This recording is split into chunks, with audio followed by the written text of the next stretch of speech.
ကဲအားလုံးပဲမင်္ဂလာပါဗျာဒီတစ်ခါတော့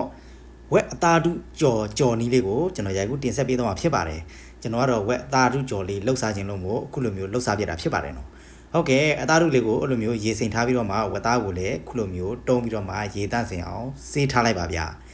ရေတန့်စင်အောင်ဆေးပြီးရင်တော့ဝက်သားကိုအရသာတွေနဲ့ကျွန်တော်တို့နေရမှာဖြစ်ပါတယ်ပထမဆုံးစားထည့်လိုက်မယ်ဗျာစားထည့်ပြီးရင်အသားမုတ်အနေငယ်ထည့်မယ်ပြီးရင်တကြားထည့်မယ်ဗျာ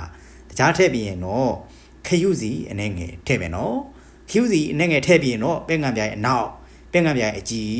အကုန်လုံးထည့်ပြီးတော့မှအခုလိုမျိုးအရသာတွေဝင်တော့အောင်နေပြီးတော့မှနှက်ပေးလိုက်ပါဟုတ်ကဲ့စောစောကရေစိမ်ထားတယ်တာတုလေးရလဲပွားလာပြီပေါ့နော်ပွားလာပြီဆိုလို့ရှိရင်ကိုလိုချင်တဲ့အနေထားလေးတွေကိုကျွန်တော်တို့က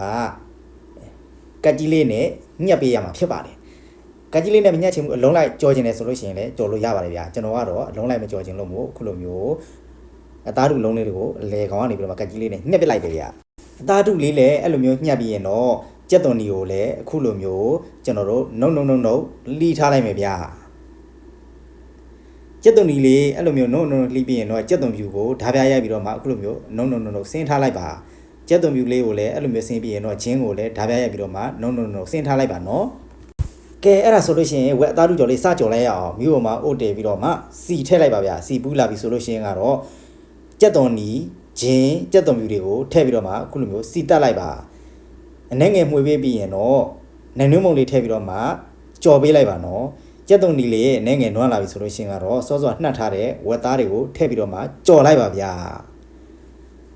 ဝက်သားလေးကိုအဲ့လိုမျိုးမှွေရင်းနဲ့ကြော်ရင်နဲ့အယောင်လေးနည်းနည်းရဲလာပြီဆိုလို့ရှိရင်ဝက်သားလေးနုလာအောင်ရေလေးထည့်ပြီးတော့မှအဖုံးလေးအုပ်ထားလိုက်ပါဟုတ်ကဲ့ခုဆိုရင်အုပ်ထားလိုက်တာဝက်သားလေးကလည်းပထမရေလေးခန်းသွားပြီဖြစ်ပါတယ်ရေကလည်းခန်းပြီးတော့မှဝက်သားလေးကလည်းနူးလာပြီဆိုလို့ရှိရင်ကတော့စောစောကချမ်းထားတဲ့အသားတုတွေကိုထည့်ပြီးတော့မှကြော်လိုက်မယ်ဗျာဟုတ်ကဲ့ကြော်ရင်နဲ့အယောင်လေးကအခုလိုမျိုးရဲပြီးတော့မှ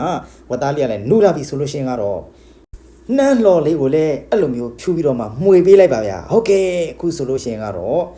ဝက်သားအသားတုကြော်လေးရရှိသွားပြီပဲဖြစ်ပါတယ်နှမ်းလှော်လေးနဲ့ဆိုတော့ဝက်သားအသားတုကြော်လေးကမှွေနေတာပဲနော်အရသာလည်းရှယ်ဖြစ်မှသိကြပါတယ်ဗျာအယောင်ကြည့်ုံတဲ့တင်ကိုကျွန်တော်တို့စားခြင်းစိဖြစ်သွားမယ်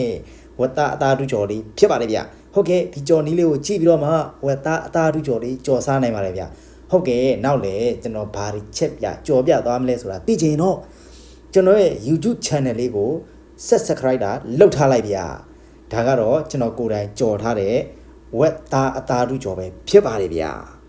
ညိုကီတို့အနေနဲ့လည်းအရက်ပြားနဲ့မြည်မယ်ဆိုလို့ရှိရင်လည်းဒီလိုမျိုးလေးဝက်သားအသားတုကြော်လေးလှုပ်ရှားလို့ရတယ်နော်ဟုတ်ကဲ့ကျွန်တော်ကတော့ကျွန်တော်ကိုယ်တိုင်လှုပ်ထားတဲ့ဝက်သားအသားတုကြော်လေးကိုအရသာလေးတစ်ချက်မြည်လိုက်မယ်။အရသာကတော့ share ပဲနော်။ဟုတ်ကဲ့ကျွန်တော်နောက်လည်းဘာတွေချက်ပြသွားမလဲဆိုတာသိချင်တော့ YouTube channel လေးကို subscribe လုပ်ထားအောင်မမေ့နဲ့တော့ဒီဗီဒီယိုလေးကိုအဆုံးထိ